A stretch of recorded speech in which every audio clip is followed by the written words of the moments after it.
Hello everyone. आप सभी का हार्दिक स्वागत है मेरे YouTube channel research home science by Varshika में। आज का जो टॉपिक है हमारा वो प्री स्कूल शिक्षा के अंतर्गत ECCE का सुदृढ़ीकरण।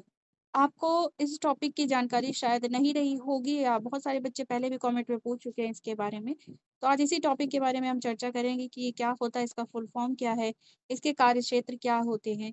और आप लोगों ने नोटिस किया होगा कि अभी हाल फिलहाल में ही उत्तर प्रदेश स्पेशली उत्तर प्रदेश के अंतर्गत इससे संबंधित बहुत सारी वैकेंसीज आई हुई थी और प्रत्येक जिले में अलग-अलग सीट इसकी आई थी जिसमें मेरिट बेस पे सिलेक्शन होना था। चलिए शुरू करते हैं आज का वीडियो, देखते हैं क्या होता है ECCE।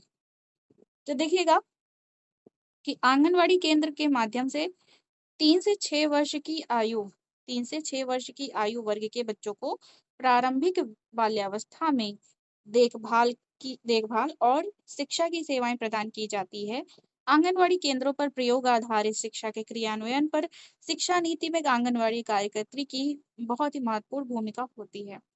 जो मुख्य सेविका का चयन किया गया था वो इन्हीं सब कार्यों के लिए और अभी ECC की स्पेशली वैकेंसी आई है। इसीलिए आई है कि जो आपने NEP 2020 के अंतर्गत ये देखा है कि बाल वाटिका का भी प्रावधान है। तो बाल वाटिका मतलब बच्चों को औपचारिक शिक्षा देने से पूर्व उन्हें आगे की शिक्षा के लिए तैयार करने के लिए इस योजना को या कहे इस तरीके की एजुकेशन को बढ़ावा दिया जा रहा है। आगे चलते हैं, नेक्स्ट पॉइंट देखिएगा, राष्ट्रीय शिक्षा नीति 2020 का क्रियान्वयन। बच्चों के जीवन के प्रारंभिक वर्षों में गुणवत्तापूर्ण देखभाल और शिक्षा की महत्वपूर्ण भूमिका है। आंगनवाड़ी केंद्रों के माध्यम से 3 से 6 वर्ष, ये बात ध्यान दीजिएगा, ECC के अंतर्गत मतलब अर्ली चाइल्डहुड केयर और एजुकेशन के अंतर्गत कितने आयु वर्ग के बच्चों को शामिल किया जाता है, क्योंकि ICDS में कितने उम्र के बच्चे को शामिल किया जाता है, ये सब चीजें पहले भी पूछी जा चुकी है। तो कोई प्रोग्राम हो, कोई कार्यक्रम हो, कोई शिक्षा नीति हो, उसमें कौन से बच्चों को किस किस उम्र के लोगों को शामिल किया जा रहा है, इनकी जानकारी आपको ज़रूर होनी चाहिए।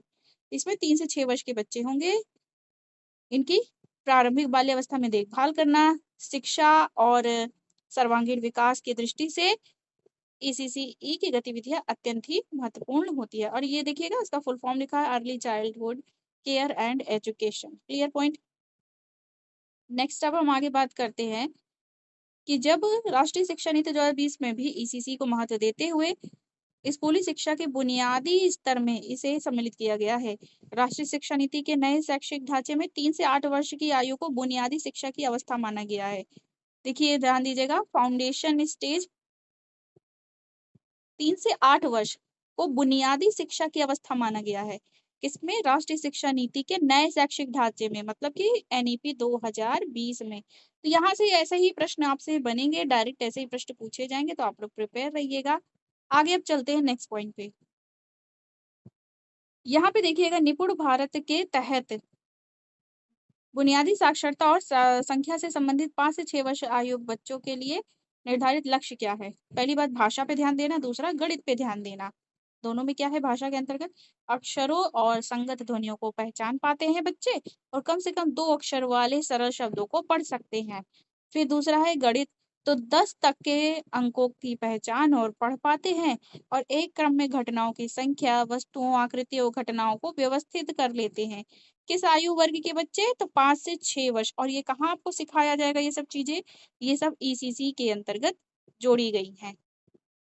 नेक्स्ट पॉइंट देखिएगा कि बच्चे खेल-खेल में ये सीख रहे हैं, चित्र से पढ़ना, संज्ञानात्मक कौशल हेतु गतिविधि एक्टिविटीज कराई जा रही हैं।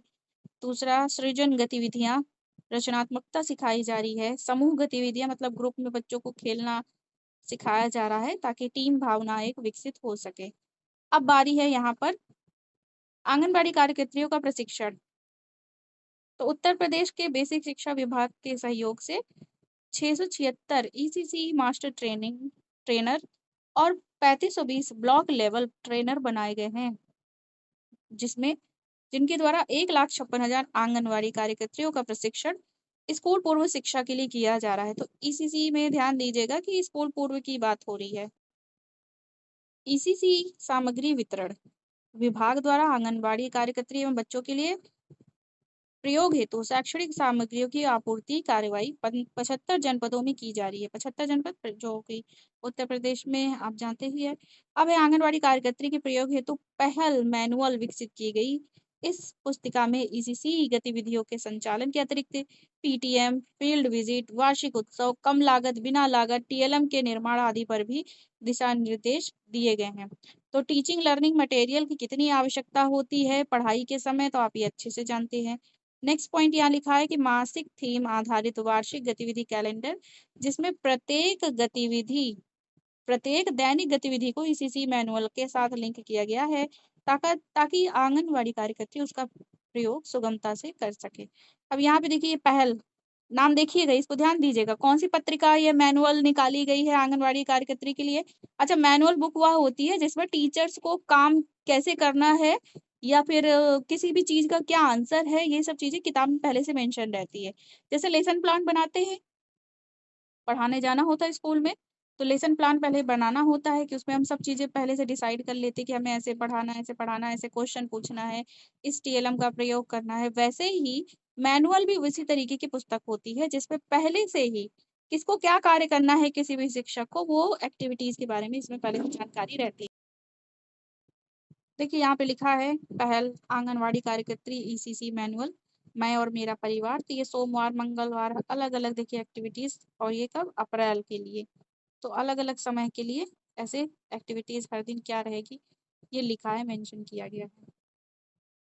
आयु वर्ग के अनुसार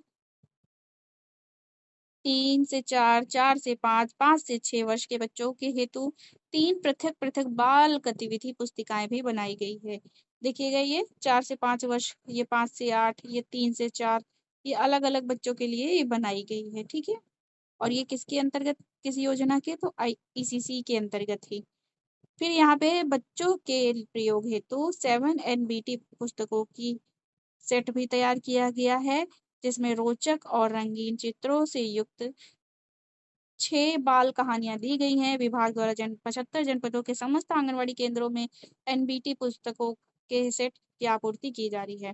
अब ये पूछा जाएगा कि जो बच्चों के लिए एनबीटी पुस्तकें बनी है वो कितने पुस्तकों का सेट है, तो 7 पुस्तकों का सेट है।